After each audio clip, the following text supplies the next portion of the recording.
শুভ সকাল সকলকে। কেমন আছো তোমরা সকলে? আশা করছি খুব ভালো আছো। তো আজকের ব্লগটি এখান থেকে শুরু করছি।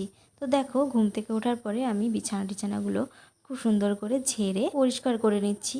আর ঘরের তো সব থেকে সুন্দর জায়গাটা আমার মনে হয় বিছানাটা। আর বিছানা পরিষ্কার থাকলে সব কিছুই যেন ভালো লাগে ঘরের মধ্যে এসে। আর দেখো, এরপরে আমি আলনাটা পরিষ্কার করে নিচ্ছি। আলনাটা প্রতিদিনই ওলটপালট হয়ে যায়।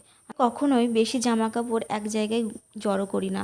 এই কারণেই করি না, কারণ কাচতে প্রচণ্ড কষ্ট হয়ে যায়। এই জন্য প্রতিদিনই আমি অল্প অল্প করে জামা কাচি। কালকের কিছু কাঁচা জামা কাপড় এখন আমি ভাঁজ করে নিচ্ছি আর আলনায় রেখে দিচ্ছি।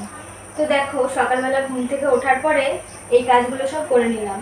বিছানাটা সুন্দরভাবে গুছিয়ে নিয়েছি, এখন যাবো বাইরে। দেখো, উনুনটা রেডি হয়ে গেছে। আজকে এই উনুনটাই রান্না করা হবে, তোমাদের দেখাবো।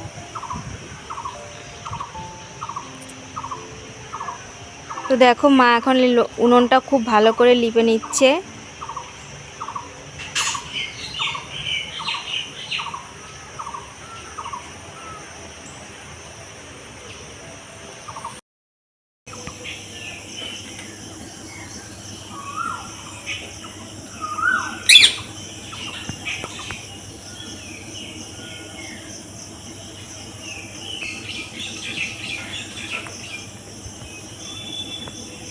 তো তোমরাই বলো, এই দৃশ্যটা দেখতে কার না ভালো লাগে? সকাল সকাল টিয়া পাখি দেখলাম। আমাদের এই গাছটাতে না কামরাঙা হয়েছে, আর টিয়া পাখি এসে এখানে বসে। একটা ফলও হতে দিচ্ছে না। আর এই গাছের কামরাঙা এত মিষ্টি। কাজকর্ম সারার পর চলে আসলাম বাইরে। আর বাইরে সেই জ্বালানিগুলো আমি সুন্দর করে গুছিয়ে রাখছি। মা এগুলো উনুনে জাল দিতে পারবে। আর আমাদের তো গাছ কেটেছে, তোমাদের বললামই, ওই গাছেরই অনেক কাঠ হয়েছে। আমাদের বাড়িতে অনেক কাঠ আছে। তো যাই হোক, এই কাঠগুলো এখন সাইজ করছি, একটা চালা বানানো হবে। সকালবেলা উঠে এটা করছি, কারণ রোদ উঠলে না খুব কষ্ট হয়। তো জেঠুর সঙ্গে না এই সময় কথা বলছিলাম। জেঠু এসে আমাকে বলছে, তুমি কি এইগুলো করতে পারবে? তুমি তো এগুলো কখনো করোনি। তো আমি বলছি, কেন পারবো না, চেষ্টা করলে সবই পারবো। আর এগুলো তো আমারই সংসারের কাজ, তাই না? করলে কি হয়েছে, আমার তো বেশ লাগে করতে। সত্যি কথা বলতে আমাদের উঠোনটা কিন্তু অনেকটা বড়। এটা ঝাড় দিতে অনেকটা টাইম লাগে, তা কমপক্ষে 25 মিনিট মতো লাগে। আর আমি বিয়ের আগে ঘুম থেকে অনেক সকালে উঠতাম।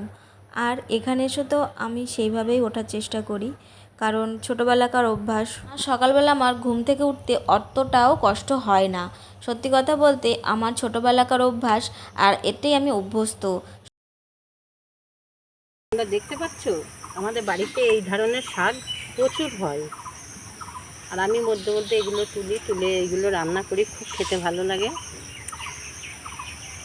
তো আমি এখন এই শাকগুলো তুলে ভালো করে ধুয়ে এগুলো রান্না করি, খেতে ভীষণ ভালো লাগে।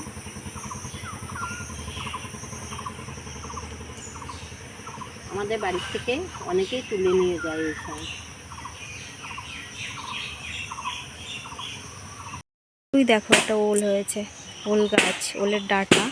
যাই হোক, এটা কয়েকদিন পরে তুলবো। তোলার সময় না তোমাদের সাথে শেয়ার করব। ওই দেখো,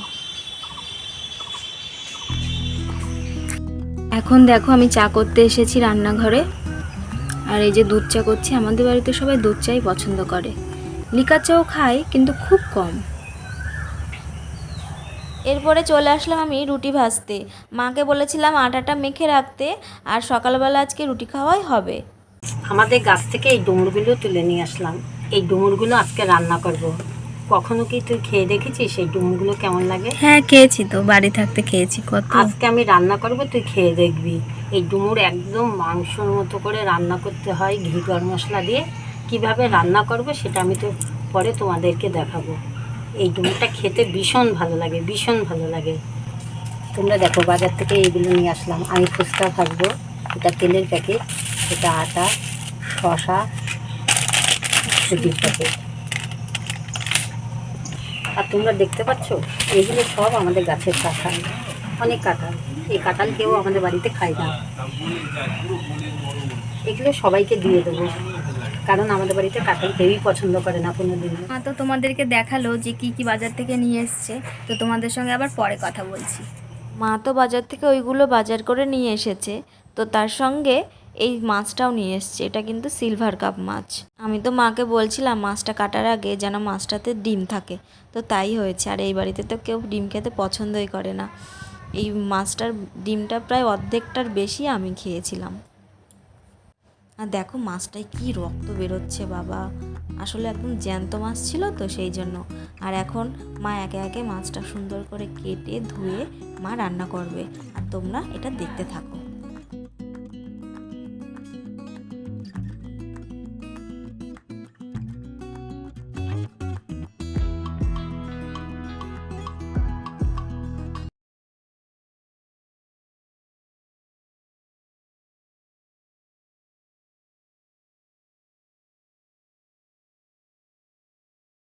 রান্নাটা আমি পুরোপুরি তোমাদের সঙ্গে শেয়ার করতে পারলাম না, তো ঠিক আছে এর পরের দিন পুরোপুরি শেয়ার করব।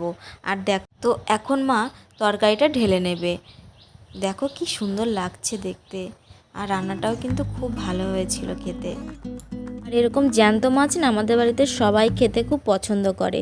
আমি তো আগাগোড়াই পছন্দ করতাম, তো আমার খুব ভালো লাগে খেতে।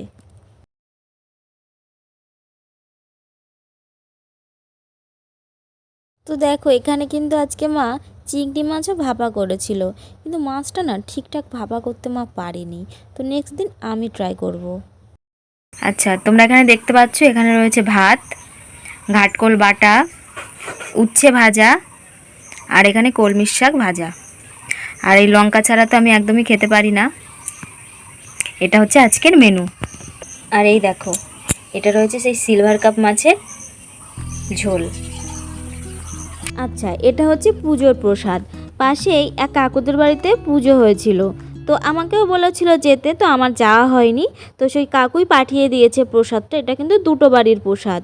বুঝছো, আজকে হচ্ছে বুধবার, সেই হাটবার। আমি এই মাত্র দোকানদারি করে বাড়িতে ফিরলাম। মায়ের চোখে মুখের অবস্থা তোমরা দেখতে পাচ্ছ, কতটা ক্লান্ত হয়ে গেছে। আর আসার পথে মা এই সিঙ্গারাগুলি নিয়ে এসেছে। বাড়িতে সকলের জন্য খাবার মা কিছু না কিছু নিয়েই আসে। দেখতে পাচ্ছ আমাদের বাড়ির মুরগির ডিম, দেশি মুরগির ডিম এইমাত্র মা নিয়ে আসলো। তো আজকের ব্লগটি এটুকুই। কেমন লাগলো অবশ্যই কিন্তু কমেন্ট করে জানাবে, আর যদি ভালো লাগে থাকে তো আমার চ্যানেলটি অবশ্যই সাবস্ক্রাইব করবে। দেখা হচ্ছে পরবর্তী ভিডিওতে।